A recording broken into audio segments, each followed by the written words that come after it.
안녕하세요. 반갑습니다. 네.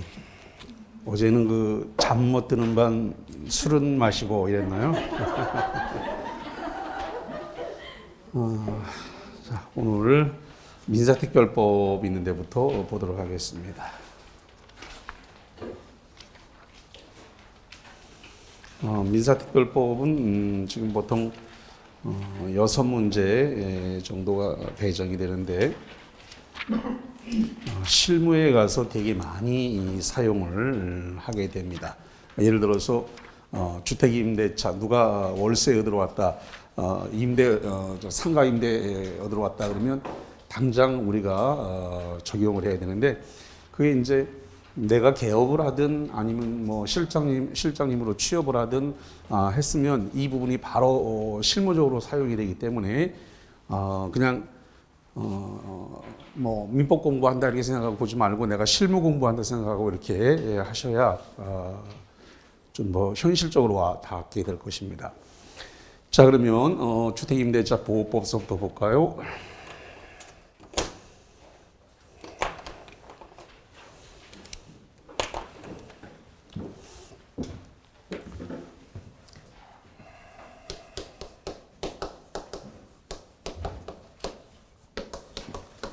주택임대차 보호법인데 이걸 줄여서 주임법 이렇게 불러요.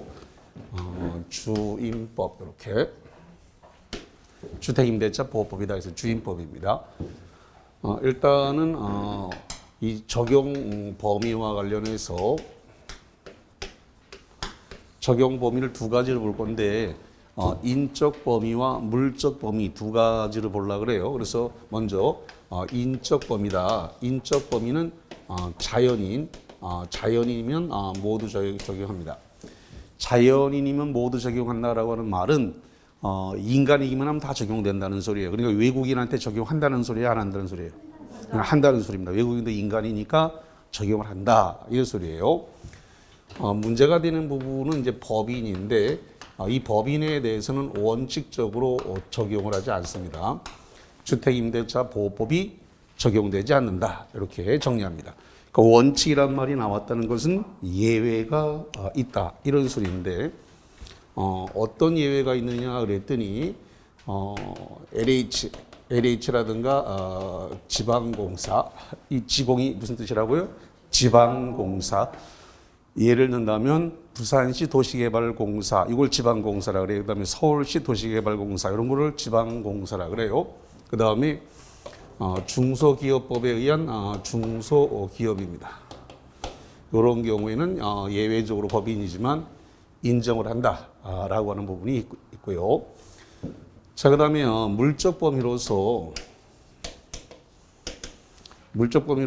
주거용이기만 하면 다 적용을 한다 이렇게 돼 있어요. 주거용이기만 하면 주택임대차 보호법을 모두 적용한다. 이게 무슨 소리냐면 주거용 건물인데 그게 무허가 건물이다 또는 미등기 건물이다 적용한다고요, 안 한다고요? 한다는 거죠. 주거용이면 적용한다 그랬으니까 그게 무허가 미등기라 하더라도 그래도 주택임대차 보호법을 적용한다 이런 의미가 되겠습니다. 자, 그 다음에 주거용이기만 하면 적용한다 그랬는데 여기도 좀 이런 부분이 있는데 공부상의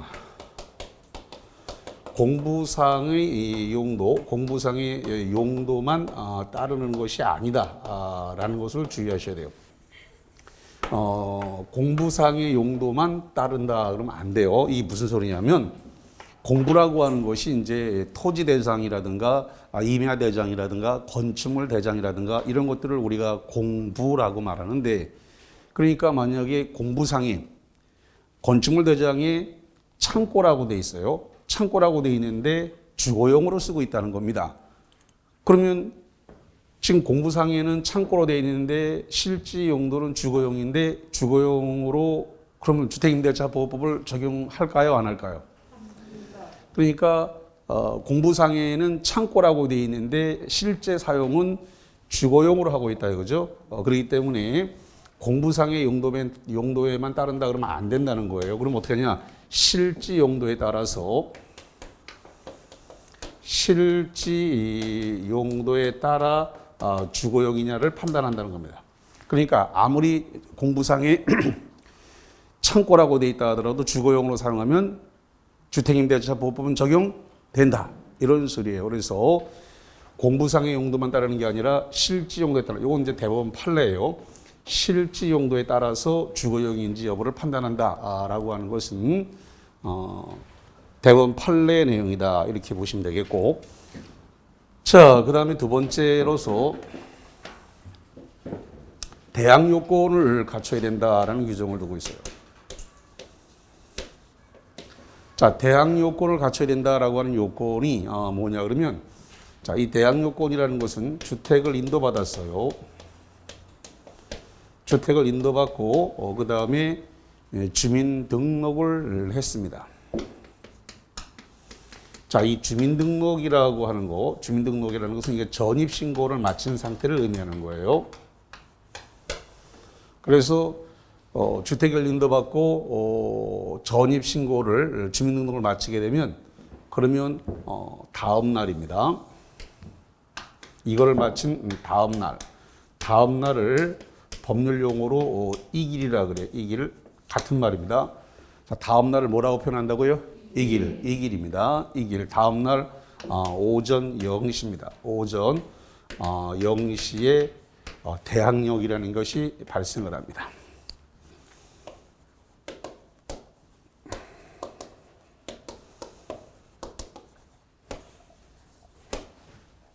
자, 중요한 말이 올라왔어요. 대항 요건을 갖추면 다음 날 오전 0시에 대항력이 발생을 한다. 그럼 예를 들어서 오늘 주택을 인도받고 오늘 그 주민등록을 마쳤습니다. 그러면 언제 대항력이 발생한다고요? 오늘 밤 자정 0시를 기해가지고, 오늘 밤이 자정이 되면 다음 날로 바뀌는 거죠. 예. 자정을 기해가지고 다음 날이 되니까 그게 오전 0시입니다. 그렇게 되면 대항력이 발생하는데, 이 대항력이라고 하는 말은 존속기간 안에 임차주택이 팔렸어요. 자, 다시 합니다. 지금 이제 요걸 갖다가 임차주택이라고 하죠. 또 그 지우개인데요. 그럼 내가 미쳐보는 거야. 내가 미쳐본다. 이 주택인데 임차인이 있는 주택이 팔렸어요. 그러면 사간 사람을 뭐라 불러요? 이걸 양수인이라 그래요. 뭐라 한다고요? 양수인. 사간 사람이 양수인입니다. 그럼 양수인이 지금 이 건물을 사갔을 때 임차인 보고 나가라고 했을 때, 나 존속 기간이 있으니까 못 나가라고 주장할 수 있다는 거예요. 그런데 그 양수인이 그러면 등기도 안 돼 있는데 나가야지, 그러면 자꾸 나가라고 했을 때 법에서 등기와 동일한 효력을 주는 겁니다. 등기 안 했지만 등기와 동일한 효력을 발생시켜서 양수인이 제3자라고 그러는 건데, 양수인한테 나 계약기간 남았으니까 못 비켜준다라고 주장할 수 있다 없다? 있다. 그걸 뭐라 본다고요? 대항력. 등기 안 했어도 이 대항력을 인정한다. 법에서 인정을 해주는 거예요.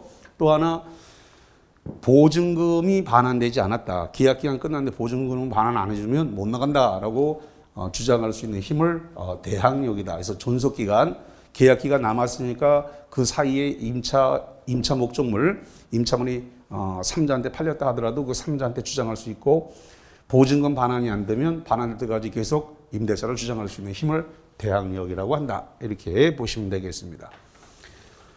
자, 그 다음에 세 번째로서 우선 변제권에 관한 이야기가 되겠는데, 이 우선 변제권이 생기려 그러면은 일단은 대항 요건을 갖춰야 돼요. 자, 다시 한번 대항 요건이라고 하는 말이 나왔는데, 대항 요건이 뭐예요? 자, 정확하지 않으면 써먹기가 어렵습니다. 대항 요건은 주택 인도와 주민등록을 마친 상태가 대항 요건이에요. 다시, 익숙해서 알지만 그걸 써먹지 못하면은, 손님한테 프리핑 못하면 이거 굉장히 중개 실무에서도 힘들어요. 그래서 대항 요건이라는 건 두 개를 갖춰야 되는 거. 뭘 갖춰야 한다고요? 주택 인도와 주민등록을 마친 상태, 전입신고를 마친 상태를 뭐라 한다고요? 대항 요건이에요. 여기에다가 확정일자를 받아야 돼요. 그래서 확정일자까지 갖추면 이게 우선 변제권이 발생을 하는 거다. 이렇게 보시면 되겠네요. 그래서 확정일자를 갖춰라. 이 확정일자를 받는 것은 주민자치센터, 주민행복센터 뭐 이런데 여기하고 또는 뭐 등기사무소라든가 또는 공증사무소 이런 데다가 받으면 됩니다. 확정일자를. 그러면 우선 변제권이 생기는데 이 우선 변제권의 뜻이 주의하셔야 돼요. 후순위 권리자, 기타 일반 채권자, 기타 일반 채권자보다 우선 변제를 받을 수 있다라는 겁니다. 자, 어떤 경우에 우선 변제를 받을까요? 경매 넘어갔다는 소리예요. 임차인이 살고 있는 임차주택이 경매로 넘어갔을 때 그때 우선 변제를 받는데 누구보다 우선 변제를 받는다는 거예요? 후순위 권리자라든가 기타 일반 채권자. 일반 채권자라고 하는 말은 담보권이 없는 채권자를 일반 채권자라고 이렇게 불러요. 담보권이 없는 채권자. 그럼 그런 생각을 해보겠네. 아니 후순위 권리자보다 먼저 받는 게 그게 무슨 우선 변제권이야? 그거 선순위보다 먼저 받아야 되는 거 아닌가? 이런 생각을 하는데 이거 선순위보다 먼저 받는 거 아니에요. 이걸 조심하셔야 돼요. 이게 시험 문제입니다. 우선 변제권은 선순위보다 먼저 받을 수 있는 권리다 아니다? 아니다. 후순위보다 먼저 받는 거지 선순위보다 먼저 받는 것은 아니다. 이걸 조심하셔야 되는데 왜 이런 문제가 생기냐면 지금 우리가 보고 있는 것은 지금 임대차란 말이에요. 자, 임대차예요. 자, 임대차는 물건이에요, 채권이에요? 채권이에요, 채권. 채권이기 때문에 물건보다 돈을 먼저 받아갈 수는 없어요. 그럼 이 후순위 권리자가 저당권이나 근저당권이면 임대차보다 돈을 먼저 받아갈 수가 있다 이 말입니다. 다시 후순위가 저당권, 근저당권이면 임대차보다 뭐 한다고요? 우선 변제가 가능하도록 우선 변제를 먼저 받도록 돼 있어요. 그래서 지금 등기가 안 돼 있는 상태이기 때문에 대항 요건하고 확정일자를 받으면은 그러면은 후순위보다 먼저 받을 수 있는 권리를 준다라고 해서 그래서 뭐가 된다고요? 우선 변제권이라고 그러는 거예요. 그래서 선순위보다 먼저 받는다는 뜻이 아니라 후순위가 저당권, 근저당권으로서 먼저 받아가는 걸 막을 수 있기 때문에 그래서 우선 변제권이라고 부르는 거다. 그 뜻을 정확하게 이해를 해야 됩니다. 시험 문제가 나오면 우선 변제권은 선순위 권리자, 기타 일반 채권자보다 우선 변제받을 수 있는 권리다. 그러면 틀려버려요. 선순위보다 먼저 받지 못한다. 이걸 먼저 정리합니다. 자, 문제는 이 두 가지 권리를 언제까지 유지를 해야 되느냐라고 하는 것이 이제 문제가 되는 건데요. 이 두 가지는 존속 요건이면서 효력 발생 요건인데 이걸 갖다가 계속 유지를 해야 된단 말이죠. 그래서 언제까지냐? 배당 요구 종기일까지입니다. 배당 요구 종기일. 배당 요구 종기일까지 유지를 시켜야 된다. 그죠? 그래서 요 대항 요건과 우선 변제권은 존속 요건이에요. 물론 효력 발생 요건이기도 하고 존속 요건이기도 합니다. 그런데 대항 요건하고 우선 변제권을 언제까지 유지시켜야 된다고요? 배당 요구 종기일까지입니다. 배당 요구 종기일이라면 오늘 경매가 들어갔는데 오늘 경락인이 나오면 그걸 갖다 배당 요구 종기일이라 그래요. 그래서 경매에서 경락인이 발생하는 그때까지를 배당 요구 종기일인데 그때까지 이 두 가지는 계속 유지를 시켜야 된다라는 겁니다. 자, 그 다음에 네 번째로서 예전에는 시험 문제가 법 이론만 알면 문제를 맞추게 되는데 요즘 시험 문제는 법 이론만 알아갖고는 문제를 못 맞춰요. 왜냐하면은 경매하고 혼합해서 문제가 나오기 때문에 주택임대차 보호법을 빠삭하게 알았다 그래갖고 문제가 안 풀려요. 왜냐하면 경매하고 섞어서 문제를 냅니다. 경매. 그러니까 실전에 가서 써먹을 수 있느냐라는 겁니다. 그러면 경매 자체가 우리 시험 범위가 아닌데 경매를 섞어서 문제가 나오기 때문에 그래서 경매 쪽 파트를 상당히 많이 이해를 해야 문제가 풀린다라는 겁니다. 그래서 실무 능력이 있느냐라는 게 측정되는 문제가 요즘 나오는 그런 문제예요. 자, 그 다음에 문제가 되는 것은 최우선 변제권이다라고 하는 건데 최우선 변제권입니다. 자, 이 최우선 변제권은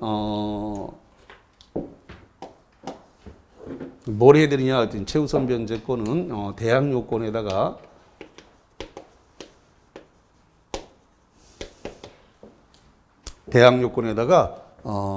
소액 임차인이면 됩니다. 소액 임차인입니다. 소액 임차인을 이걸 소액 보증금이라고 표현해요. 다시 한번 소액 임차인을 뭐라 한다고요? 소액 보증금, 소액 보증금. 그럼 최우선 변제권은 이것은 선순위 권리자 또는 기타 일반 채권자, 채권자보다 우선 변제를 받게 됩니다.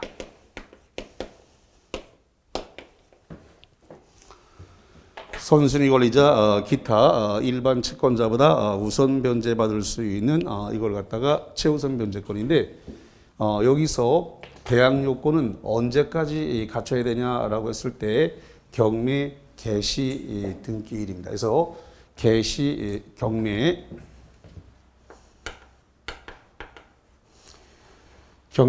기입 등기라고 할까요? 경매 기입 등기.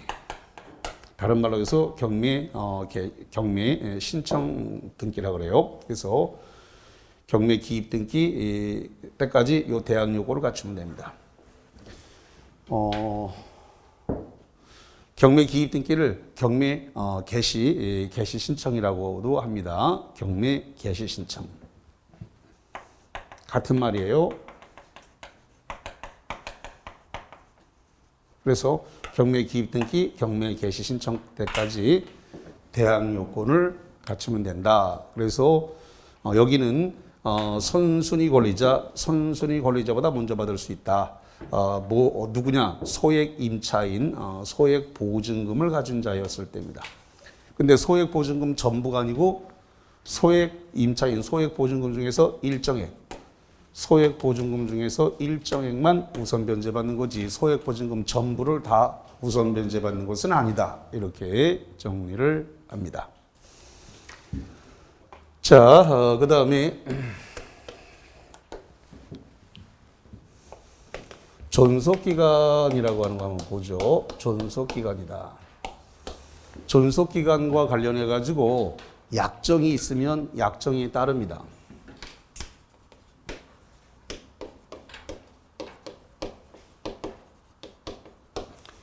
만약에 3년이다 그러면 3년, 4년이다 그러면 4년, 그럼 몇 년으로 했는지 모르지만 그 약정이 있으면 그 약정대로 따라간다라는 것이고 이게 원칙입니다.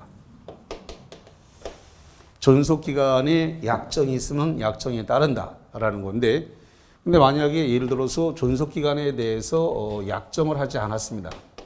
또는 기간을 약정했는데 기간이 2년 미만이다. 이렇게 됐을 때는 그 기간은 2년으로 한다라고 되어 있습니다. 다시 합니다. 임대차를 하면서 존속기간을 약정하지 않았거나 약정을 했는데 2년 미만으로 했다. 예를 들어서 2년 미만이니까 1년 했을 수도 있습니다. 이렇게 1년 계약했다 하더라도 존속기간은 몇 년으로 한다고요? 2년. 2년으로 본다 그랬으니까 2년으로 한다. 본다. 이렇게 됐으니까 자동으로 2년이 돼버리는 겁니다. 그래서 법에서 2년을 보장하는데 이걸 최단 기간 보장이다. 이렇게 이야기를 해요. 자, 그 다음에 6번째로서 법정갱신이라고 하는 것이 있는데 법정갱신을 다른 말로 이야기해서 묵시의 갱신이다. 이렇게 얘기를 합니다. 법정갱신, 묵시의 갱신 이렇게 이야기를 해요. 자, 법정갱신, 묵시의 갱신과 관련해 가지고 지금 만약에 임대인이 있다. 임대인이 기간 만료, 임대차 기간 만료, 종료 6월에서 2월입니다. 6월에서 2월 전까지 갱신 거절을 통지한다든가 갱신 거절을 통지해야 되는데 안 했다. 또는 조건 변경을 통지해야 되는데 통지하지 않았다는 겁니다. 갱신 거절이라든가 조건 변경이라든가 이런 걸 통지해야 되는데 통지하지 않게 되면 전 임대차와 동일 조건으로 갱신된 것으로 보게 됩니다. 그러면 지금 전 임대차와 동일 조건으로 갱신된 것으로 본다라고 되어 있습니다. 자, 이렇게 됐을 때 하나만 더 할게요. 뭐냐 그랬더니 만약에 임차인인데 임차인인 경우에는 기간 만료 2월 전까지 기간 만료 2월 전까지 통지를 해야 되는데 통지 안 했다.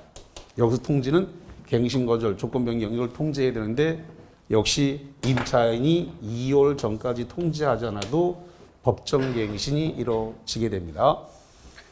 법정 갱신이 되면은 그 기간은 2년으로 봅니다. 다시 한번 법정 갱신되면 몇 년으로 본다고요? 2년 갱신된 것을 본다라는 겁니다. 특이사항이 하나가 있는데 무슨 특이사항이 있느냐라고 했을 때 지금 법정 갱신된 것에 대해서 임차인이 해지 통고를 할 수 있다는 거예요.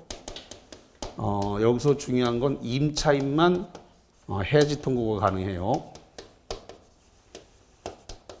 자, 다시 합니다. 법정 갱신되면 몇 년 갱신됐다고요? 2년. 근데 2년을 다 꼭 꽉 채워야 되는 건 아니고 임차인이 나가겠습니다. 2년이 안 됐는데 나가겠습니다 라고 임대인에게 통지를 하게 되면 3개월이 지나면 해제 효력이 발생을 해요. 그래서 3월이 경과되면 효력이 발생한다라는 겁니다.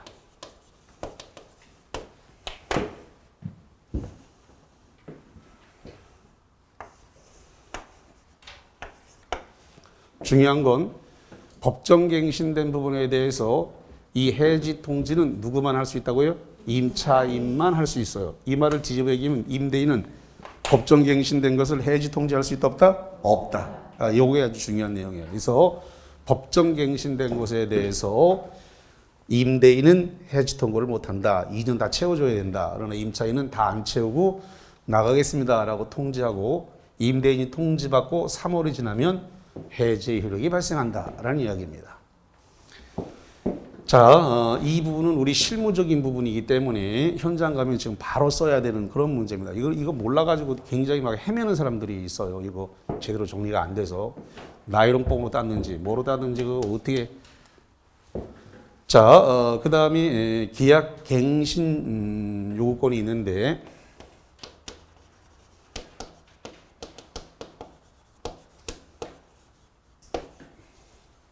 자, 계약갱신 요구권은 요거는 기간 만료 임차인이 기간 만료 6월에서 2월입니다. 6월에서 2월 전까지 요구를 하면 되는 겁니다. 그래서 계약갱신 요구는 요것은 한 번만 됩니다. 1회 한 번만 허용이 되고요. 갱신되는 기간은 2년으로 봅니다.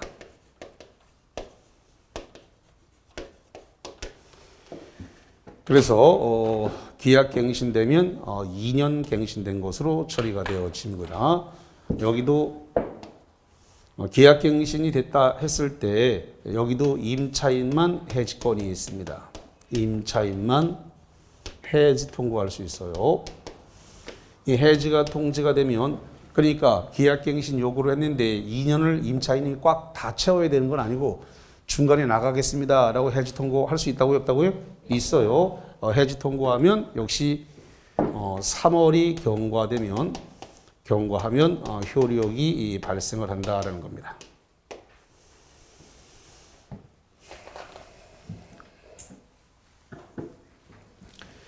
(3월이) 지나면 효력이 발생을 한다. 이렇게 정리합니다. 그래서 임차인한테만 해지 통지권이 있다. 3월이 경과되면 계약갱신 요구 계약 해지 통지에 대한 효력이 발생을 한다. 이렇게 보면 되겠습니다. 물론 이 계약갱신 요구에 대해서 거절을 할 수도 있어요. 계약갱신 요구에 대해서 거절을 할 수도 있는데 어떤 경우에 거절이 가능하냐면 대표적인 부분이 이러한 부분인데 차임을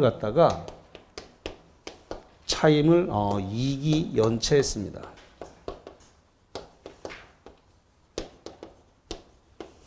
차임을 2기 연체한 경우에 이러한 경우에는 임대차 소멸 사유입니다.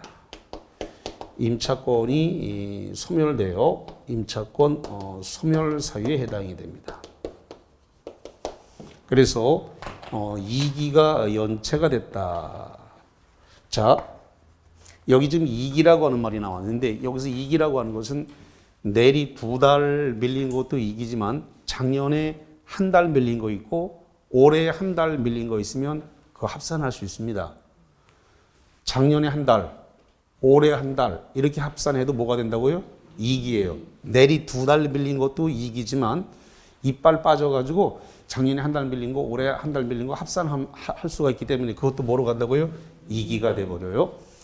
이렇게 2기의 차임이 연체가 되면 그러면 계약갱신 요구권 발생하지 않습니다. 또 하나 여기 법정갱신 이거 발생하지 않습니다. 그래서 차임이 연체되면 안 돼요. 차임이 2기가 연체가 되면은 법정갱신과 계약갱신 요구권 둘 다 발생되지 않습니다. 이거 말고도 계약갱신을 거절할 수 있는 사유가 8개나 있는데 자, 이거부터 좀 잠깐 짚어드리겠습니다. 교재를 가지고 좀 짚어드리겠습니다. 자, 봅시다. 어디를 좀 보시냐면은 페이지 555페이지입니다.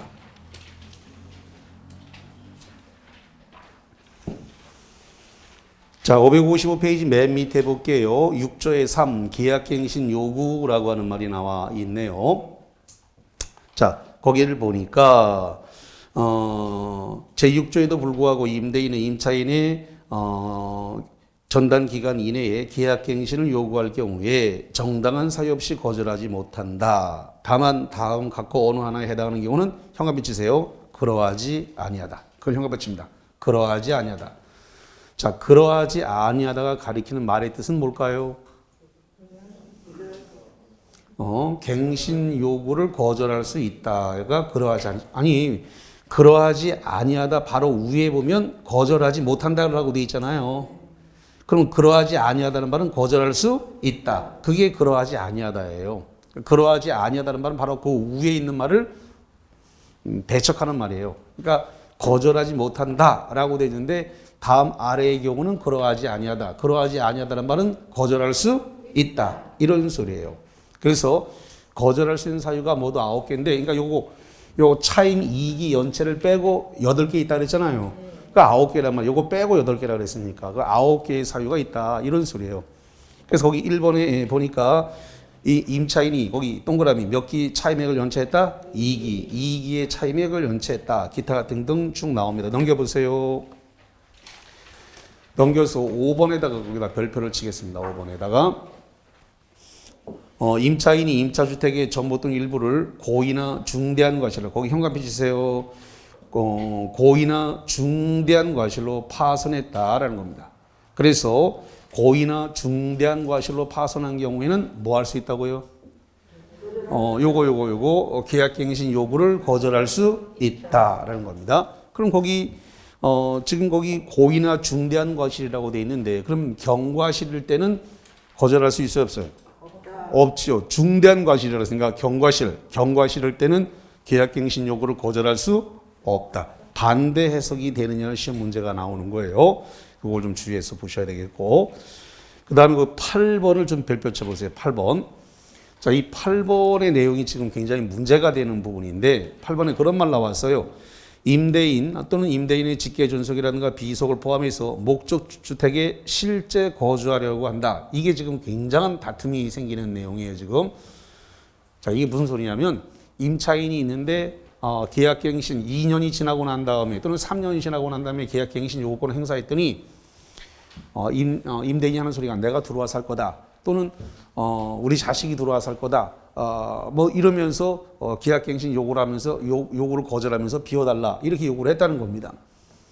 그런데 이제 알고 봤더니 실제로 임대인이 들어오거나 임차인의 자식이 들어오거나 뭐 이런 것이 아니고 내보내고 또 수리를 한 다음에 또 올려서 새로운 임차인을 또 받았다 이 말이죠. 이랬을 때 이제 손해배상 청구권이 발생을 해요. 임대인이 임차인을 내보내기 위해서 자기가 들어온다. 또는 뭐 우리 자식이 들어와 살 거다 이렇게 이야기했을 때 실제로 들어와야 되는데 안 들어오고 3자에게 임차를 놓게 되면 손해배상 청구권이 발생을 하다 보니까 이게 이제 다툼이 자꾸 생긴단 말이에요. 그래서 이 지금 8번 사항과 관련해서 아주 시끄럽습니다. 이게 지금. 그래서 이게 이제 그래서 거기 밑으로 쭉 내려가 보면은 거기 5번 동그라미가 있습니다. 5번 동그라미 임대인이 제1호 8호 사유 제1항 8호다. 그 8호라는 게 아까 그 8번을 얘기하는 거예요. 8호 사유로 갱신을 거절하였음에도 불구하고 갱신 요구가 거절되지 아니하였더라면 갱신되었을 기간이 만료되기 전에 정당한 서유 없이 목적주택을 임대한 경우 임대인은 갱신 거절로 인한 임차인 입은 손해를 배상해야 된다. 그러니까 이거 계약갱신 요구를 거절을 하고 자기가 들어온다. 임대인 본인이 직접 들어올 거다. 또는 우리 자식이 들어올 거다. 그러니까 나가달라라고 요구해놓고 다른 임차인을 집어넣었을 때 거기에 따르는 손해배상을 청구할 수 있다 없다? 있다. 이런 이야기가 나와 있는 겁니다.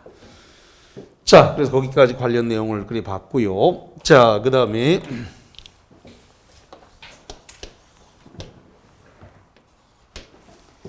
임차권 등기 명령이라고 하는 게 있는데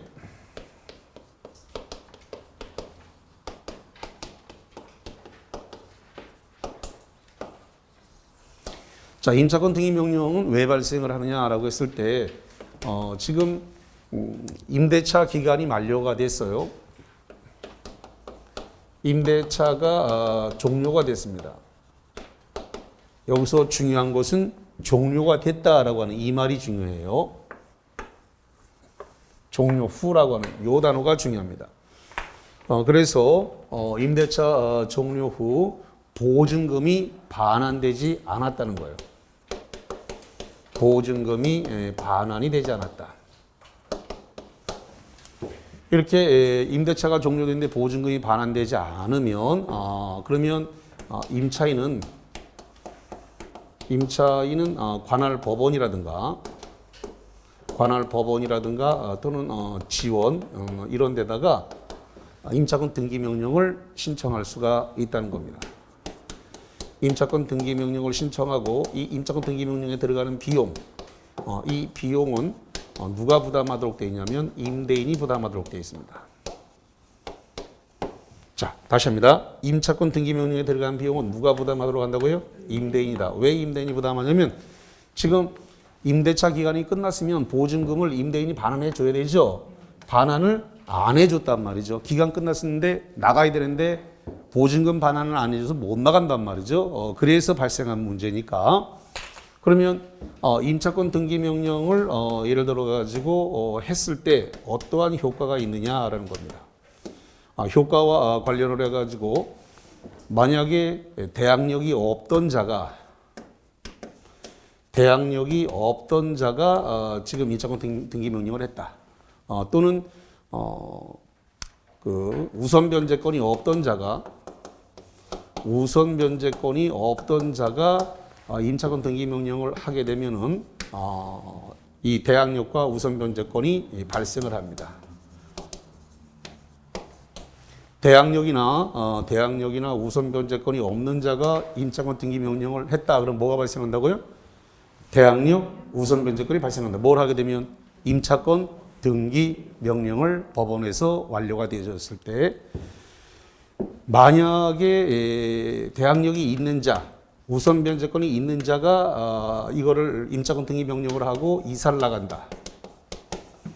이사를 나간다 하더라도 그대로 대항력이나 우선 변제권은 유지가 됩니다.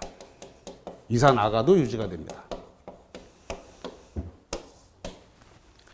자, 그 다음에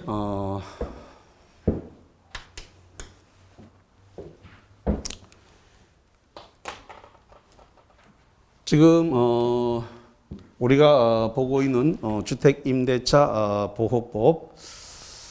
자, 이 주택임대차 보호법이 임차인을 보호하는 규정입니다. 누굴 보호한다고요? 임차인. 그래서 임차인에게 불리한 규정은 효력이 없다라고 되어 있습니다. 뭐라고 되어 있다고요?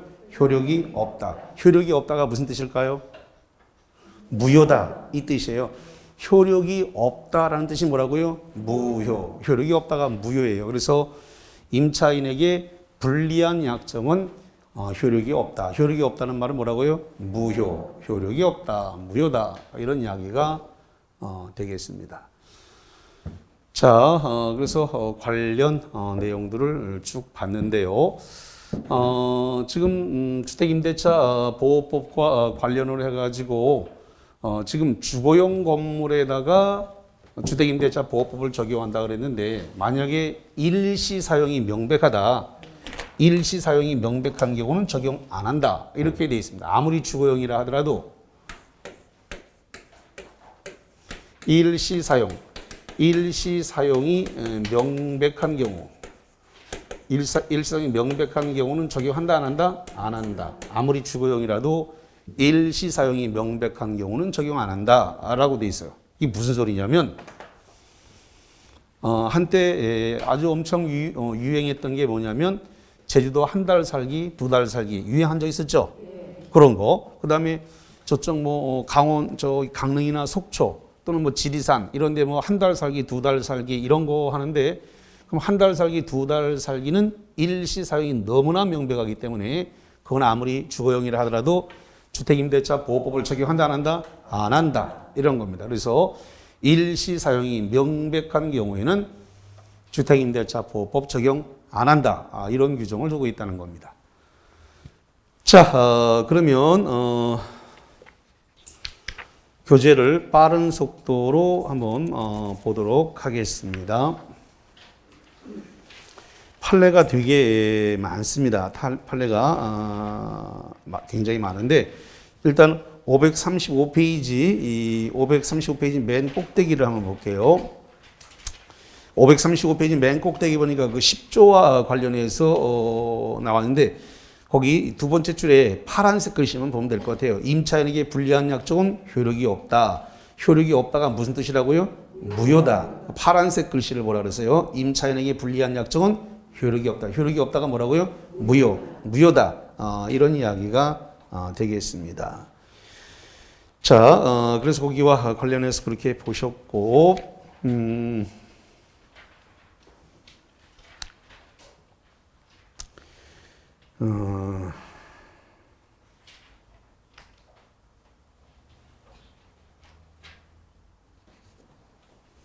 자, 그 다음에 거기 536페이지 맨 밑에를 보세요. 536페이지 맨 밑에 하단부 4번에 보니까 거기 미등기 무허가란 말 나왔죠? 예.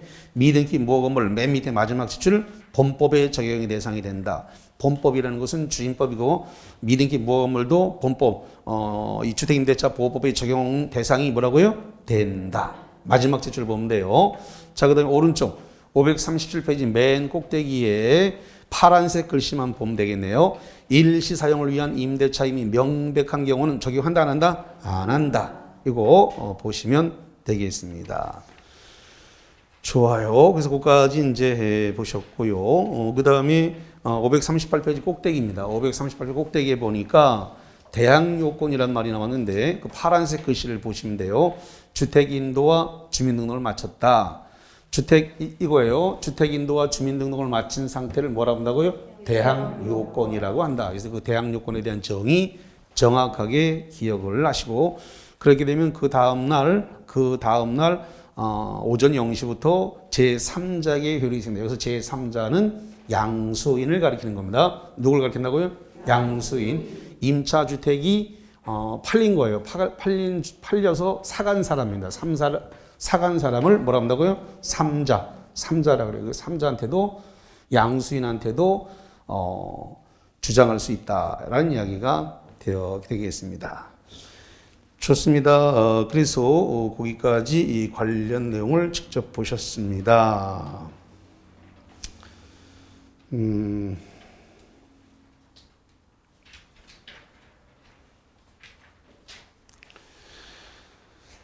자, 그 다음에 저쪽 540페이지를 보겠습니다. 540페이지고 꼭대기 보니까 대항 요건은 꼭대기 3번 동그라미 대항 요건은 일시적에서는 안 되고 뭐 한다고요? 존속 요건이다. 계속 존속해야 된다라는 겁니다. 아까 언제까지 제가 존속하라 그랬어요? 여기 언제까지 존속해야 된다고요? 배당 요구 종결까지 암기하셔야 돼요. 이게 아까도 얘기했습니다만 우리 시험 문제는 법 이론, 주택임대차 보법만 알아가고 문제가 안 풀린다 그랬어요. 그러면 경매 파트와 섞어서 문제가 나오니까 경매에서 요구되는 그 시점까지 그걸 알고 있는가, 실무적 차원에서 이해가 됐는가가 문제화된다라고 그랬어요.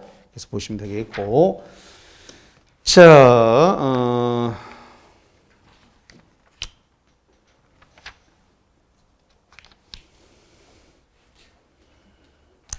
자, 545페이지에 보니까 거기 우선 변제권이라고 하는 말이 등장을 했습니다. 거기 양가로 1번 임차인이 대항요건과 대항요건 현관배치사 대항요건 밑에 줄에 확정일자를 갖췄다는 말이 나왔습니다. 다시 한번 대항요건하고 대항요건 아래쪽에 뭘 갖췄다고요? 확정일자를 갖췄다. 칠판 보세요. 우선 변제권은 뭘 갖춰야 된다고요? 대항요건과 확정일자. 중요한 건 확정일자요. 확정일자를 갖추면 제목이 뭐라고 되어 있어요? 우선 변제권이라고 되어 있어요. 그럼 확정일자로부터 두 줄 밑으로 가서 환가대금, 경락대금을 말하고 그 다음 현금을 쭉 칩니다. 후순위 권리자, 기타 채권자보다 우선하여 보증금을 변제받을 권리가 있다. 여기 써놨습니다. 그래서 우선 변제권은 선순위가 아니라 누구라고요? 후순위 권리자, 기타 일반 채권자보다 우선 변제를 받을 수 있다라고 하는 거 보면 되겠습니다. 자, 그 다음에 어디로 가냐면 550페이지를 한번 볼게요.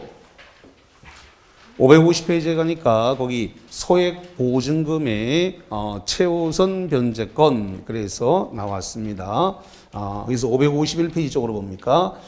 551페이지에 거기 1번의 요건에 소액 임차인은 박스칩니다. 소액 임차인 551페이지 오른쪽 페이지입니다. 551페이지 소액 임차인은 대지를 포함한 임차주택의 경매대금에서 보증금 일정액을 다른 담보물권자보다 우선해서 변제받을 수 있다. 이 경우 임차인은 주택에 대한 경매 신청 등기 전 박스 경매 신청 등기 전 이게 중요한 겁니다. 경매 신청 등기 전에 대항 요건을 갖춘다. 칠판석 한번 보세요. 여기 지금 최우선 변제권은 대항 요건 프로게 소액 임차인 소액 보증금인데 이 대항 요건을 언제 갖춘다고요? 경매 기입 등기, 경매 등기를 다른 뭐라 경매 개시 신청. 그래서 요겁니다. 그래서 거기 지금 나와 있는 것처럼 경매 신청 등기 전까지 그거 대항 요건을 갖춰라라는 겁니다. 그래서 그 시점이 문제가 돼. 여기 대항 요건을 갖춰야 되는데 언제까지 갖출 거냐가 시험 문제예요. 최우선 변제를 받으려면 소액 임차인이면서 대항 요건을 갖춰야 되는데 대항 요건을 갖추는 시점이 시험 문제다. 언제까지 갖춰야 된다? 경매 기입 등기, 다른 말로 경매 개시 신청, 경매 신청 등기 전까지 대항 요건을 완료해야 된다. 아주 시험 문제가 많이 나온다. 그래서 아까도 말씀을 드렸습니다만은 경매와 묶어서 섞어서 문제가 올라오기 때문에 이 법 이론만 알아갖고는 문제가 안 풀린다고 자꾸 말씀을 제가 드리는 내용이 되겠습니다. 자, 그래서 그거와 관련해서 바꿔서 최우선 변제권은 대항 요건과 소액 임차인 소액 보증금이 된다. 근데 전부 다 반환해 주는 게 아니고 일정액에 대해서만 우선 변제를 받을 수가 있다라는 이야기가 되겠습니다. 거기 박스를 잠깐 보니까 그런 말 써놨네요.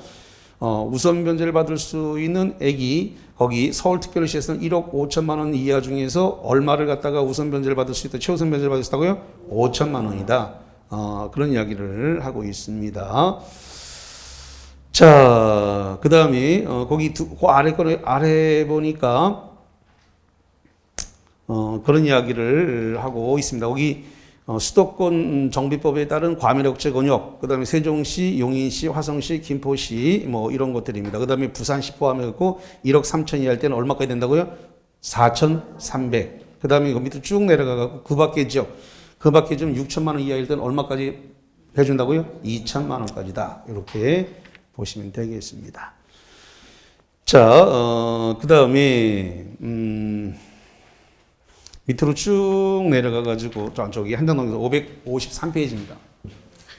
553페이지 맨 밑에 4번에 보니까 임차권 등기명령이라고 하는 말이 나왔는데, 자, 요겁니다. 임차권 등기명령은 요쪽에 있어요. 이 임차권 등기명령은 임대차가 뭐라고 됐어요? 종료 후. 거기를 박스 쳐요. 종료 후. 저기 종료 후에 지금 박스 쳐놨는데 저게 핵심적 단어예요. 종료, 여기. 임차권 등기명령은 언제 한다고요? 임대차 종료 뭐라고요? 후. 종료 후에 보증금 반환이 안 됐을 때 하는 거다라는 겁니다. 그래서 관할 지방법원 지원 이런 데다 시군법원 이런 데다 하는 거다. 이렇게 보시면 되겠습니다. 자, 그래서 거기까지 관련된 내용을 쭉 봤고, 자, 그 다음에 557페이지 쪽으로 가봅니다. 자, 557페이지 맨 꼭대기에 보니까 법정갱신, 묵시의갱신이라고 하는 말이 나왔는데, 임대차 기간 만료 전 얼마 동안 얼마까지예요? 6월에서 2월 이겁니다. 법정갱신, 묵시의갱신은 만료 6월에서 2월 전까지다라고 하는 이야기 여기 나와 있습니다. 6월에서 2월 전까지다. 6월에서 2월 전까지. 자, 그 다음에 거기 2번 동그라미 보니까 법정갱신되면 존속기간은 몇 년이라고 되어 있어요? 2년. 여기 써놨습니다. 법정갱신되면 2년으로 본다. 요 이야기.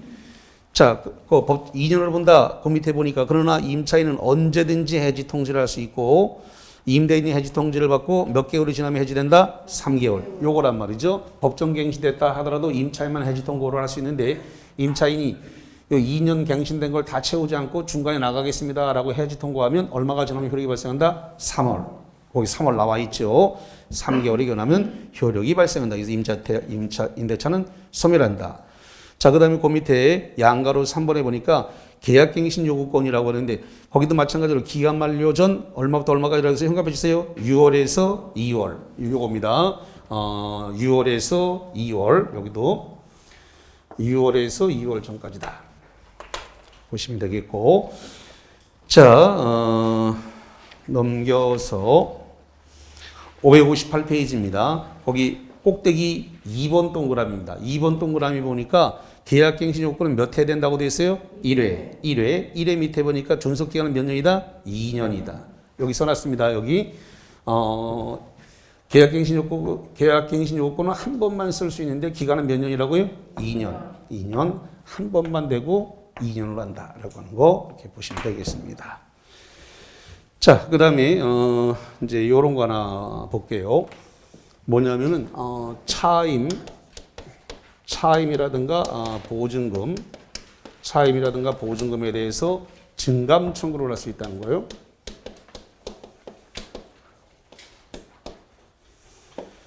차임, 보증금 등에서 증감 청구를 하는데 문제는 증액은 제한이 있어요. 증액은 제한이 있다.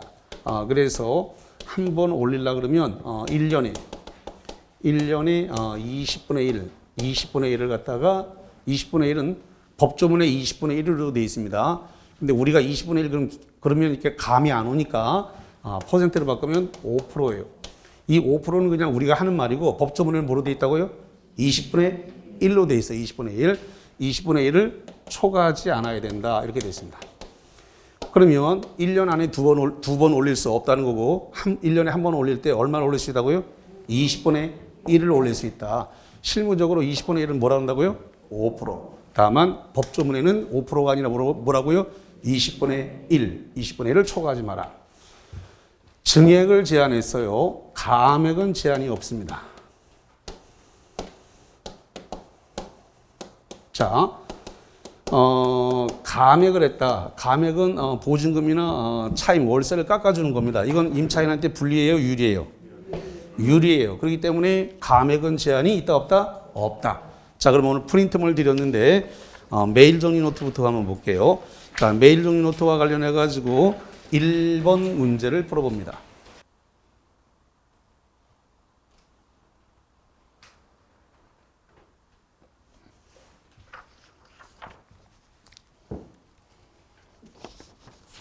자, 봅니다. 1번 주택임대차 보호법에 관한 설명으로 옳은 것은 자, 뭐가 옳을까요? 자, 이것은 3번이 맞습니다. 자, 1번 볼게요. 동법에 적용 대상이 되는 주거용 건물인지는 공부상의 표시만으로 결정된다. 여기 보세요. 공부상의 표시 용도만으로 따르는 게 아니라 뭐에 따른다고요? 실지 용도에 따른다. 공부상의 용도에만 따르는 게 아니라 실지 용도에 따른다라고 하는 대법원 판례가 있는 거죠. 1번 지문 기출문제로 나왔던 지문이고 X입니다. 이번에 대지에 관한 저당권 설정 후 동그라미 지상 건물이 신축된 경우에도 소액 임차인은 이런 경우에는 일괄 경매 청구권이 적용이 됩니다. 뭐가 간다고요? 일괄 경매가 들어갑니다. 대지의 저당권 설정 후 지상 건물이 신축된 경우에 소액 임차인은 대지에 대한 매각 대금에서 우선 변제받을 수 없습니다. 자, 그 다음에 세 번째, 왜냐 그러면 저당권 설정할 당시에 그 주택 위에 그 대지 위에 건물이 있었다 없었다? 없었기 때문에 그래요. 없었기 때문에. 자, 그 다음에 네 번째, 그래서 거기 3번 주택의 인도 및 주민등록과 주택에 대한 제3자의 저당권 등기가 같은 날 이루어진 경우에 임차인은 제3자에게 대항할 수 없다. 그래서 맞는 말이 되겠는데, 자, 아까도 말씀드렸습니다만은 시험 문제는 실무형 문제가 올라온다 그랬어요. 그래서 법 이론을 딸딸딸 다 외웠다고 해서 문제 안 풀린다라고 그랬습니다. 자, 그러면은 지금 현재 이 임대주택이 있고 요 주택의 임대인이 갑이라고 한번 해보죠. 임대인이 갑이다. 임대인이 갑인데 여기다가 임차인을 을을 갖다가 임차인으로 넣었어요. 임차인이 지금 여기 대항 요건을 갖췄습니다. 뭘 갖췄다고요? 대항 요건. 대항 요건을 임차인이 갖췄습니다. 자, 대항 요건을 요걸 갖다가 지금 5월 16일 날 갖췄다라고 칩시다. 그리고 임대인이 이 주택에 대해서 저당권을 설정을 했는데 이거 5월 16일 날 설정을 했습니다. 자, 그러면 시험 문제가 대항 요건을 같은 날 설정했다라고 되어 있단 말이죠. 다시 한번 저당권과 대항 요건이 무슨 날이라고요? 같은 날. 3번 내용이 이거란 말이죠. 그럼 대항 요건은 갖추게 되면 주택인도와 주민등록을 갖추면 언제 발생해요? 다음 날 오전 0시입니다. 그러면 대항 요건의 효력이 발생하는 것은 5월 17일이죠? 다음 날 오전 0시니까. 그런데 저당권은 이거는 오전 9시란 말이죠. 다시 한번 오전 몇 시라고요? 9시. 잠깐만. 5월 16일 날 3시에 등기를 했든 2시에 등기했든 상관없습니다. 효력 발생 시간은 몇 시로 본다고요? 9시로 봐요. 그러면 날짜상으로 보면 저당권이 앞서요? 대항 요건이 앞서요? 대항 요건은 5월 17일이고 저당권은 5월 16일이죠. 그러면 저당권에 의해서 임차권은 뭐한다? 소멸, 말소가 돼버려요. 그러니까 거기 3번 주택인도와 주민등록과 그 주택에 대한 제3자의 저당권 등기가 같은 날 5월 16일 같은 날 이루어진 경우에 임차인은 제3자, 여기 제3자는 경락인입니다. 다시 한번 제3자가 누구라고요? 경락인. 제3자 경락인에게 대항할 수 없다. 없다라고 그냥 나가야 된다 이 말입니다. 이해됐나요? 제3자 경락인에게 대항하면서 경락인이 들어와가지고 임차인 보고 나가세요. 그럼 나가야 된다고 안 나가야 된다? 나가야 된다고. 왜? 임차권은 경매로 뭐 했다? 소멸했다. 임차권은 경매로 소멸했다. 자, 4번 갑니다. 4번에 점포 및 사무실로 사용하던 건물에 근저당권이 설정되고 그 건물이 주거용 건물로 용도 변경됐다. 용도 변경 박스. 용도 변경된 이후에 이를 임차한 소액 임차인은 근저당권자에 대해서 우선 변제권이 없다가 아니라 있다. 왜냐하면 주거용으로 여기입니다. 주거용으로 용도 변경되고 난 이후에 임차를 했죠. 다시 한번 언제 했다고요? 주거용으로 용도 변경을 했다. 용도 변경을 했다는 말은 건축물 대장이 바뀌었다는 소리예요. 건축물 대장이 주거용으로 바뀌었다. 바뀌고 난 다음에 요거 소액 임차인으로 들어왔다. 그러니까 최우선 변제권이 있다 없다? 있다. 자, 그 다음에 있는데 없다 그랬으니까 그래도 4번 틀렸고 5번에 임대인이 임대차 보증금 반환하면은 임차인의 주택 임대차 보호법 제3조에 의한 임차권 등기 말소 의무와 동시 이행 관계다라고 되어 있는데, 자, 아주 중요한 이야기를 할 테니까 귀를 잘 열고 들으시기 바랍니다. 민법은 처음부터 민사 특별법까지 다 통일해 놨는데 채권이 등기되어 있습니다. 다시 한번, 채권이 지금 뭐 했다고요? 등기. 채권이 등기되어 있습니다. 보증금 채권이 등기돼 버렸어요. 그러면 등기된 거 말소와 채무 변제는 절대 동시행이 되지 않습니다. 여기만 그렇다고요? 민법 전체가 다 그렇다고요?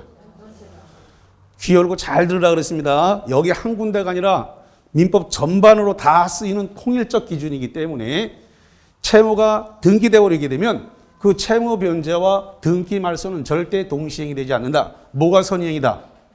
채무 변제가 선이행이에요. 채무 변제가 돼야 그 다음에 등기 말소합니다. 그래서 등기 말소와 채무 변제는 절대 동시행이 될 수 없다. 뭐가 선이행이라고요? 채무 변제. 그럼 5번은 동시행 안 됩니다. 채무 변제. 임차권 등기 명령. 등기 명령에 따라 등기가 돼버렸으니까 보증금 채무가 등기돼 버렸기 때문에 임차권 등기 말소와 보증금 변제는 절대 동시행이 되지 않는다라는 소리입니다.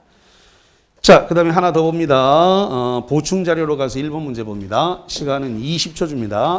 빨리 갑니다. 시간이 없어서.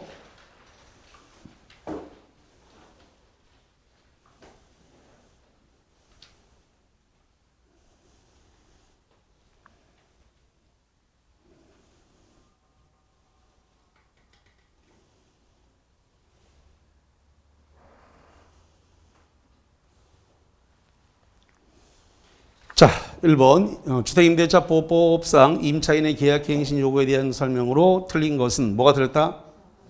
4번 틀렸습니다. 4번 묵시적 갱신과 달리 묵시적 갱신을 다른 말로 뭐라 그래요? 여기 봐요. 여기 묵시의 갱신을 다른 말로 뭐라 한다? 법정갱신. 같은 말이에요. 묵시갱신, 법정갱신은 동의어예요. 자, 그래서 거기 4번 묵시의 갱신, 법정갱신과 달리 임차인에게 계약갱신이 된 경우에 요거 묵시갱신과 달리 임차인에 의해서 계약갱신됐다. 요거예요. 묵시갱신과 달리 임차인에게 계약갱신됐다. 요거 계약갱신된 경우에 계약갱신된 기간 동안 해지권이 인정되지 않는다. 그랬는데 여기 보세요. 계약갱신됐을 때 임차인에게 해지권이 있다 없다? 있다. 임차인만 해지권이 있어요. 여기 법정갱신돼도 임차인만 해지권이 있듯이 다시 법정갱신됐을 때 임차인만 해지권이 있듯이 계약갱신 요구했을 때도 임차인에게만 해지권이다. 임대인에게는 해지권이 있다 없다? 없다. 그래서 계약갱신해서 지금 2년으로 연장됐는데 2년 다 안 살고 중간에 임차인이 나가겠습니다. 그러면 계약 해지할 수 있다 없다? 있다. 그래서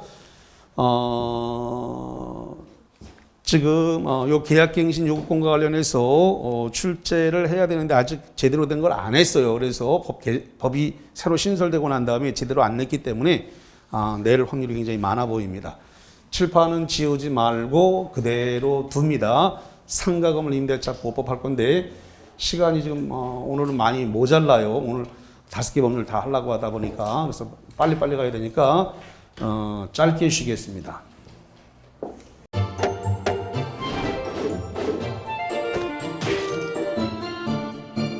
안녕하세요. 공인중개사 민법을 강의하고 있는 양민입니다.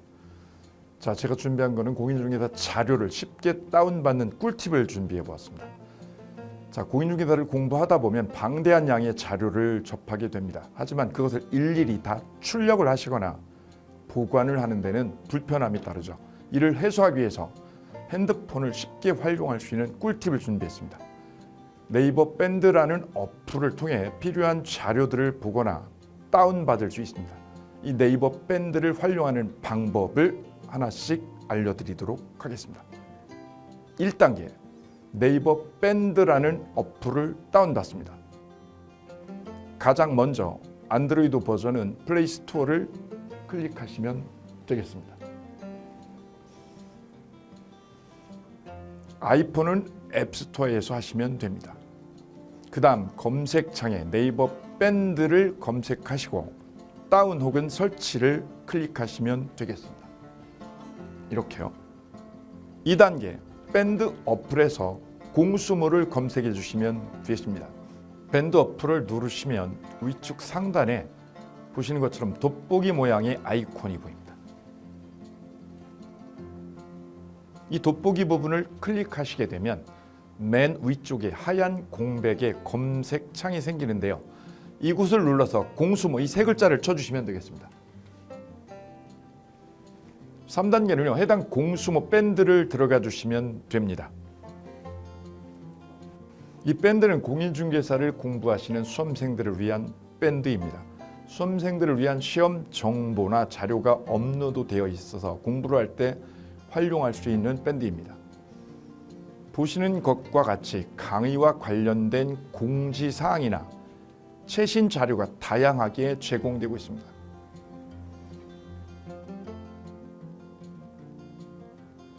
4단계, 또 다른 꿀팁 모바일 일일학습법에 대해서 소개드릴까 합니다. 이제 핸드폰으로 짬 시간을 활용하셔서 공부하는 학습법을 알려드리도록 하겠습니다.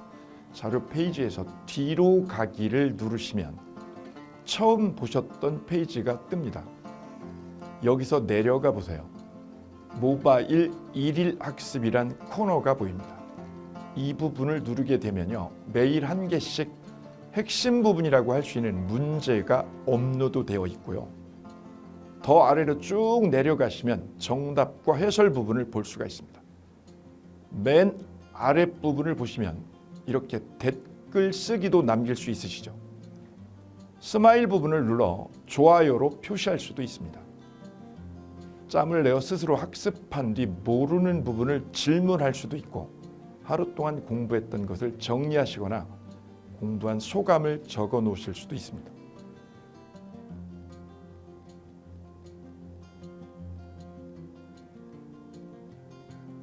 지금까지의 과정과 같이 공수모 밴드에 가입하신다면 다채롭게 업데이트되는 양질의 최근 자료들을 접하시고 활용할 수 있습니다.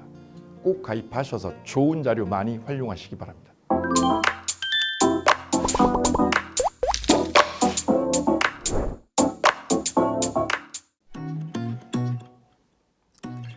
자, 안녕하십니까. 자, 이번에는 부동산 실무 일반인들이 어떤 도움을 받기 위한 관련된 밴드에 대해서 소개를 시켜드릴 건데요. 일단은 검색창에다가 365 부스라고 치시면 돼요. 365 부스인데 365일 부동산 스터디라는 밴드예요. 네이버 밴드인데 365 부동산 스터디라는 밴드 일단 클릭하시면 현재는 이제 4만 명 정도 되는 밴드인데요. 우리가 일반인들이 어떤 부동산 정보를 습득하는 데 있어서 이 정보를 얻기가 되게 쉽지가 않습니다. 내가 어딘가를 찾아본다고 해서 잘 찾을 수 있는 것도 아니고 어떤 전문가들이 하는 말들이 이 친밀성이 있는 건지 아닌지에 대해서도 우리가 잘 믿을 수가 없는 거기 때문에 그런 정보를 그래도 좀 손쉽게 찾아볼 수 있게끔 저희 이제 이 밴드에 구성된 전문가들이 정보를 좀 제공해 주는 거기 때문에 아마 유용하게 활용할 수 있을 거고요. 내가 부동산 중에 토지를 좀 알고 싶다 또는 상가를 좀 알고 싶다 또는 나는 내 집 마련을 위해서 청약이 좀 궁금하다. 근데 그게 솔직히 어디 가서 물어보거나 어떤 정보를 찾기 쉽지 않아서 그것 때문에 만들어진 밴드라고 보시면 돼요. 그래서 365일 내내 부동산을 어떤 공부한다는 취지로 밴드에 들어오셔서 질의응답도 하시고 궁금한 사항에 대해서 뭐 예를 들어 문의하시면 저희가 관련된 정보를 또 제공해주는 그런 밴드라고 보시면 되겠습니다. 어떤 밴드냐면 한번 보시면은 지금 현재는 뭐 공지사항이 제일 먼저 나올 건데요.